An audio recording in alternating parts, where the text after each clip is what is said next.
The benefit of journaling. Do you write down things? Hello, I'm Shabir from Team Shabir Akbari. If you're new in my channel and first time you're watching my video. In my previous video, I have promised that I will share the benefit of journaling. It is so important that we write down things. I had big problem in the past. I wasn't writing things at the start, and then I realized, okay, it's good to write. And then when I was writing in a piece of papers. And those piece of papers, well, I was losing them or going places. Then I learned to journal, to write down things. And I have different journals here. You see, that's my favorite color, the orange color. And now I write down everything. Because some of us, we go to the call, online call. Nowadays, a lot of things online. And we just sit down and listen. You see, we cannot believe in our mind to get everything. It's best to write it down.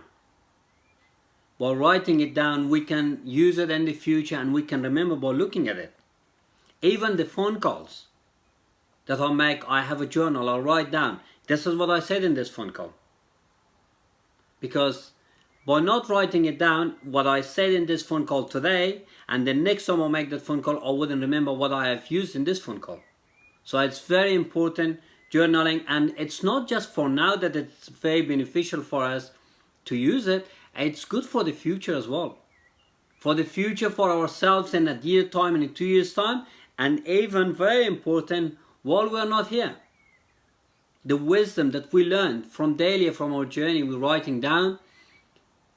You know, our kids, other people can use our journal. So journaling is really important. I have learned through my journey, and now I'm writing down everything. I have different journals. And it's best to have a journal that you can carry it around with you. Daily task, you're writing it down. The things that you learn every day from your mentor, from your coach. It's best to write it down. And I would love to share this best piece of information, the benefit of journaling, and how and why we do write down things. Let's go together and listen to that. Enjoy. The first thing to understand about a journal is that it's your book. And because it is yours, you must be the one to select the size and style you feel most suits your needs and personal preferences. Like a favorite armchair, a journal must be comfortable enough that you will want to go to it often. You may, in fact, find yourself experimenting with a variety of journals over the years as your needs and tastes change. During the past 25 years, I'd be willing to bet that I've tried almost every conceivable system of capturing ideas on paper, from loose-leaf binders and file cards to dime store notebooks and hardbound volumes.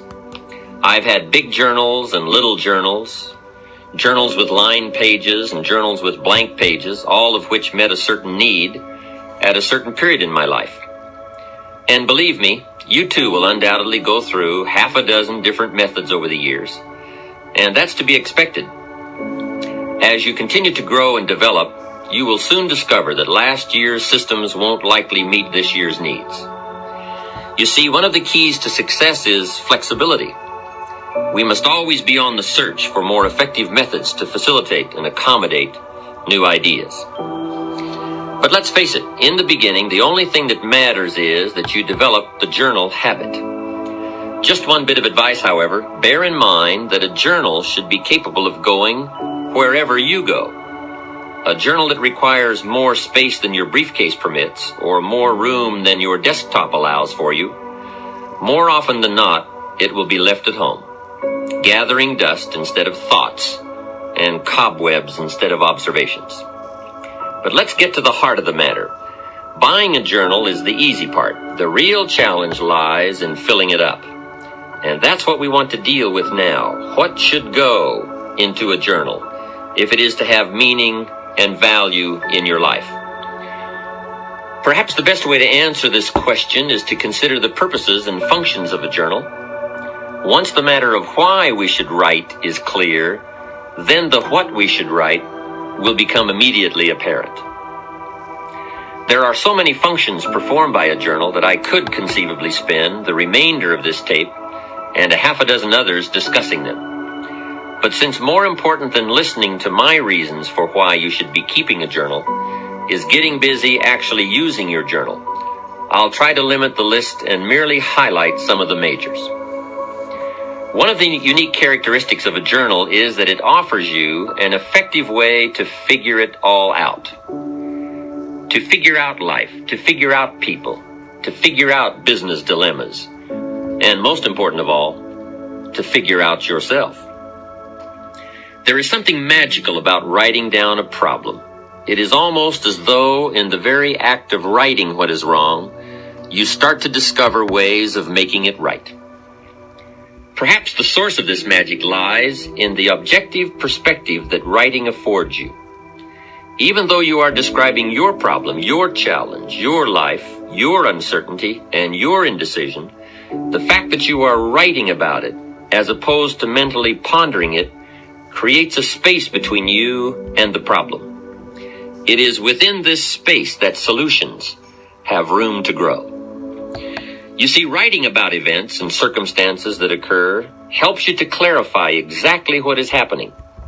When we describe life to ourselves only in our minds, our imaginations tend to feed false or distorted information about how things are, positive or negative. When we describe a situation in writing, however, we become more factual, more accurate, and certainly more realistic. Then, as we reread what we have written, we create a new picture in our minds to replace the distorted picture we have been working with. And once we finally see things as they are, rather than as we think they are, we can then see our way clear to make them better. Write about a current dilemma you are facing. Perhaps it is a personal problem, a business matter, a family issue, or a financial problem.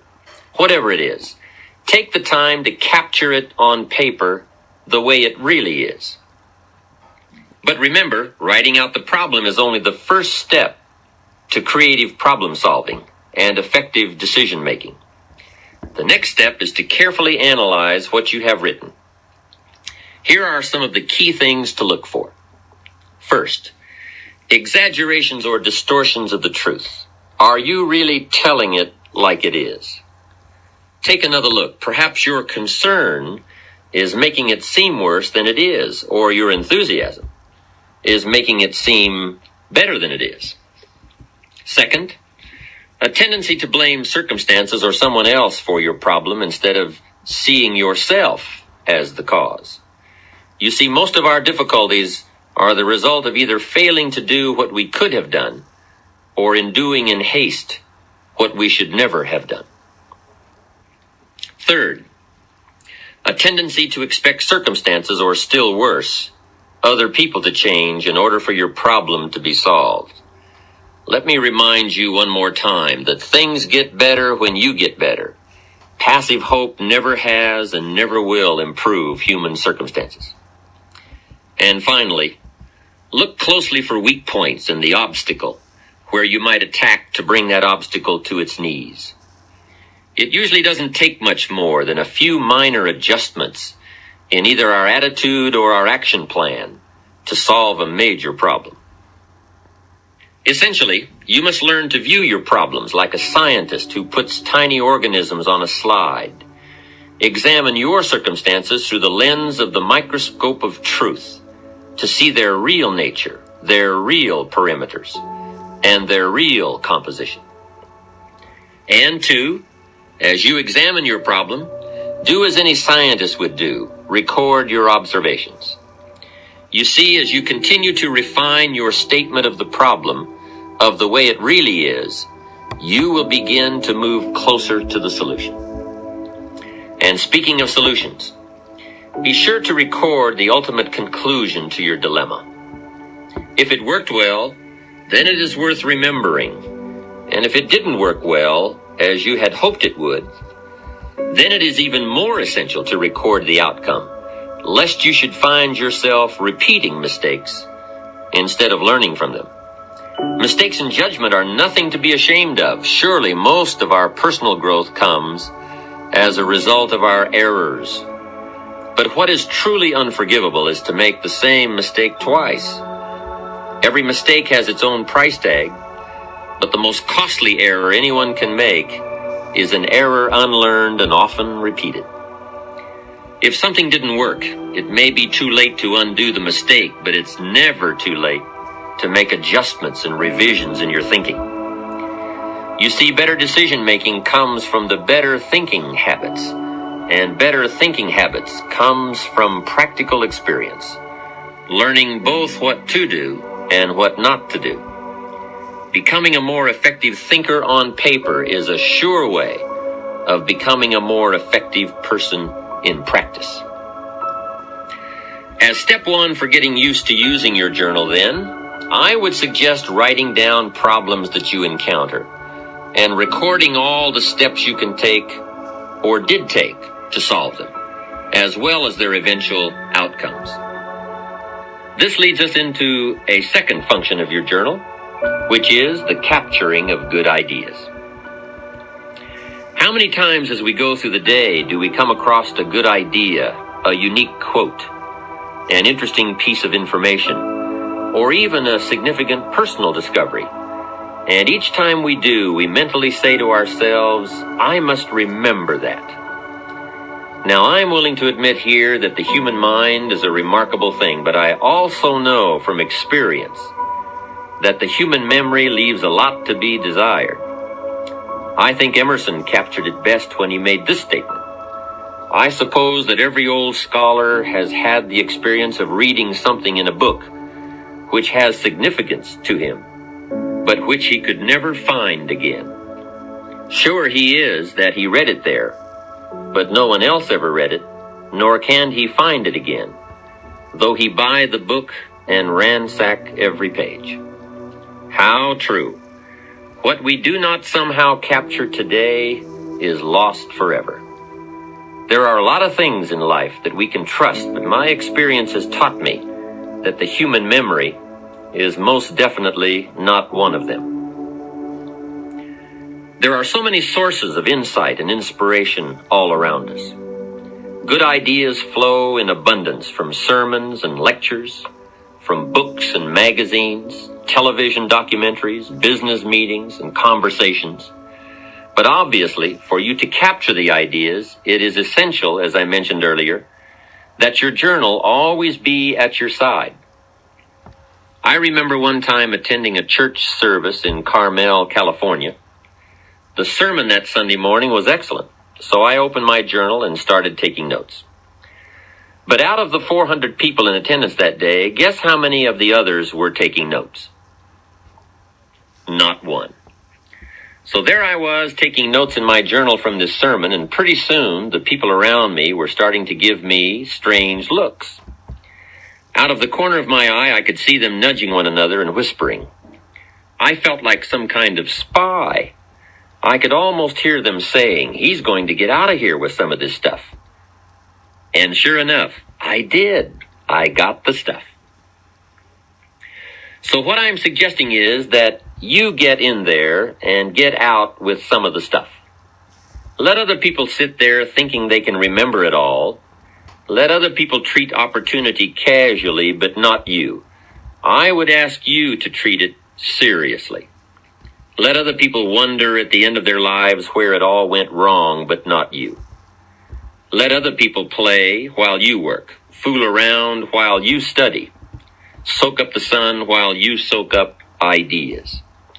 10 years from now, they'll still be trying to figure out how to pay the bills, or wondering why their marriage isn't working out, or why they don't seem to be getting ahead professionally, but not you.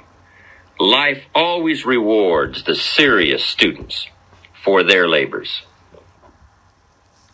So, since we all know that it's nearly impossible for most of us to remember the exact phrasing of an inspiring line, or the specific details of a business conference over an extended period of time, we've got to get serious about capturing it now.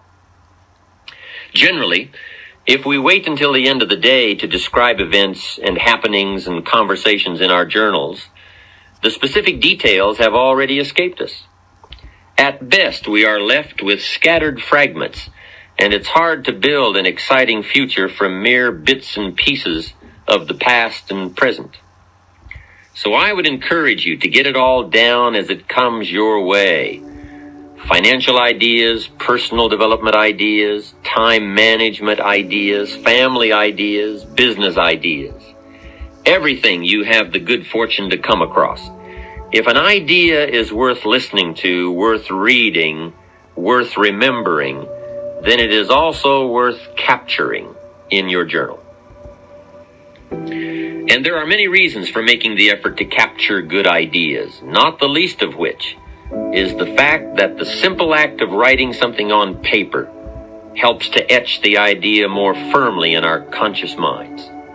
To hear it, or see it, or read it is one thing. To take the time and make the mental effort to capture it with paper and pen is so much more. Second, every idea has its time and place. As Victor Hugo once wrote, there is one thing stronger than all the armies in the world, and that is an idea whose time has come. Perhaps the ideas you capture today will not have any specific meaning or purpose in your life at this moment, but ultimately at some future point in time when you march into battle, the armory of ideas you have carefully and conscientiously assembled over the years will serve you well. Here's another interesting phenomenon about ideas. As we collect a variety of thoughts on any given theme or subject, there is a tendency for these individual ideas to come together and form themselves into a whole new idea. Much as the single flakes of snow, when gathered together, can be formed into snowballs and snowballs into snowmen. Or perhaps a more graphic example would be that of the igloo, which is, after all, a dwelling built entirely of tiny snowflakes, which have been compressed by their weight and frozen together over a period of time, such that whole blocks of them may be cut out to build a structure. The successful human being is one who has learned to diversify his interests and gather knowledge from a variety of sources.